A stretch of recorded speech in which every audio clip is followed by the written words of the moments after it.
नमस्कार, आप देख रहे हैं 4 PM और मैं हूं अभिषेक मिश्रा।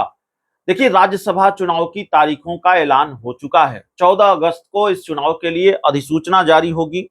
21 अगस्त तक नामांकन होगा। 22 अगस्त को नामांकन पत्रों की जांच होगी और 27 अगस्त को नामांकन वापस लिए जा सकेंगे। 3 सितंबर को वोटिंग होगी और उसी दिन शाम में परिणाम आ जाएंगे। राज्यसभा उपचुनाव के परिणाम 3 सितंबर को आ जाएंगे, यानी उसी दिन वोटिंग और उसी दिन परिणाम भी सामने आ जाएंगे।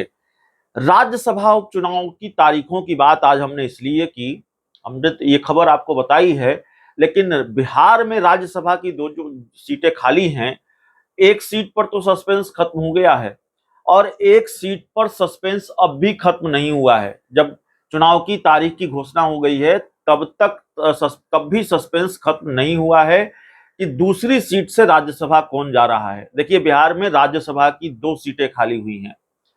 एक नवादा से विवेक ठाकुर के सांसद बन जाने के बाद सीट खाली हुई है, क्योंकि वो पहले राज्यसभा के सांसद थे, लेकिन 2024 का लोकसभा चुनाव उन्होंने नवादा से जीता, तो उनकी सीट खाली हुई है। और मीसा भारती की सीट खाली हुई है। मीसा भारती की राज्यसभा सीट खाली हुई है क्योंकि वो पाटलिपुत्रा से सांसद बन गई हैं।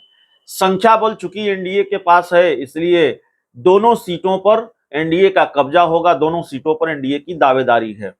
उपेंद्र कुशवाहा को एक सीट से राज्यसभा भेजने का फैसला कर लिया गया है एनडीए कोटे की तरफ से। बीजेपी की तरफ से ऐलान कर दिया गया है कि वो राज्यसभा जा रहे हैं, उपेंद्र कुशवाहा को राज्यसभा भेजा जा रहा है। लेकिन जो दूसरी सीट है जिस पर जेडीयू की दावेदारी है, जेडीयू किस नेता को राज्यसभा भेज रही है, कई नामों की चर्चा पिछले कई दिनों से है और आज फिर हम इस पर चर्चा इसलिए कर रहे हैं कि एक नए नाम की एंट्री हो चुकी है और एक नया नाम भी अब नीतीश कुमार की या एनडीए की लिस्ट में शुमार हो चुका है और वो नए नाम है शाहनवाज हुसैन। 3 नाम हैं जिनको राज्यसभा भेजा जा सकता है, तीनों की दावेदारी है। भोला शर्मा जो जेडीयू के सांसद रहे, किंग महेंद्र के भाई हैं और उनकी दावेदारी भी है, वो भी इस लिस्ट में है। मनीष वर्मा को राज्यसभा भेजा जा सकता है, उनकी दावेदारी भी है, वो भी इस लिस्ट में है। और उसके बाद शाहनवाज हुसैन के नाम की भी चर्चा है कि शाहनवाज हुसैन को राज्यसभा भेजा जा सकता है, शाहनवाज हुसैन भी राज्यसभा जा सकते हैं। तो 3 नामों की चर्चा है और 3 में से नीतीश कुमार किस पर मुहर लगाएंगे ये देखना पड़ेगा। भारतीय जनता पार्टी चाहती है, जो अंदर खाने की खबर है, कि एक राज्यसभा की सीट पर तो उपेंद्र कुशवाहा को भेजा ही जा रहा है, राज्यसभा की दूसरी सीट पर शाहनवाज हुसैन को भेजा जाए। राज्यसभा की दूसरी सीट भी है वो बीजेपी के कोटे में ही आए, जबकि जेडीयू की दूसरी सीट पर दावेदारी है कि एक सीट आप रखिए, एक सीट हम रखेंगे। अगर शाहनवाज हुसैन के लिए नीतीश कुमार ये सीट छोड़ते हैं और शाहनवाज हुसैन बीजेपी कोटे से राज्यसभा जाते हैं, तो फिर नीतीश कुमार क्या करेंगे, नीतीश कुमार की अगली चाल क्या होगी?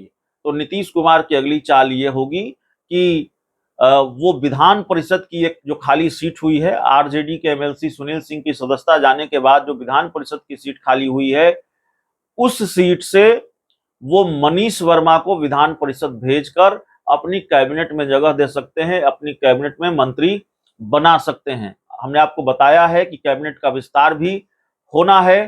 15 अगस्त के बाद बिहार में कैबिनेट का विस्तार कभी भी हो सकता है। हालांकि हमने आपको यह भी बताया है कि बिहार में कैबिनेट विस्तार का इतिहास किस तरह का है और बिहार में कैबिनेट विस्तार को लेकर क्या क्या कहानियां रही हैं।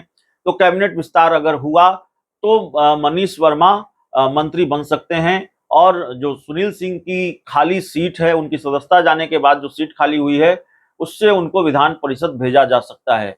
लेकिन यही स्थिति परिस्थिति शाहनवाज हुसैन के साथ भी है। शाहनवाज हुसैन पहले भी बीजेपी और जेडीयू की सरकार में मंत्री रह चुके हैं, एनडीए सरकार में उद्योग मंत्री रहे हैं और अगर मनीष वर्मा को राज्यसभा भेजा जाता है तो फिर शाहनवाज हुसैन को विधान परिषद भेजकर उनको मंत्री बनाया जाएगा, नीतीश कैबिनेट में उनको जगह मिल सकती है। तो 3 नाम हैं, भोला शर्मा, शाहनवाज हुसैन और मनीष वर्मा। इन तीनों में से एक का राज्यसभा जाना तय है, तकरीबन तय है, क्योंकि नीतीश कुमार के मन में क्या चल रहा है वो तो नीतीश कुमार ही जाने, वही बता सकते हैं। और एक का बिहार सरकार में मंत्री बनना तय है। या तो शाहनवाज हुसैन बिहार सरकार में मंत्री बने या मनीष वर्मा को बिहार मंत्रिमंडल में जगह मिले, नीतीश मंत्रिमंडल में जगह मिले। तो राज्यसभा को लेकर सस्पेंस अभी खत्म हो नहीं रहा है, और जब सस्पेंस खत्म नहीं हो रहा है तो जाहिर है फैसला लेना कितना मुश्किल है, इसी के संकेत मिलते हैं। तो सस्पेंस कब खत्म होगा देखना होगा। अब चुनाव की तारीख का ऐलान हो चुका है। दो नामों की चर्चा थी, भोला शर्मा और मनीष वर्मा। अब एक और नाम इस लिस्ट में शामिल हो गए हैं, शाहनवाज हुसैन को भी अब राज्यसभा भेजे जाने की चर्चा है।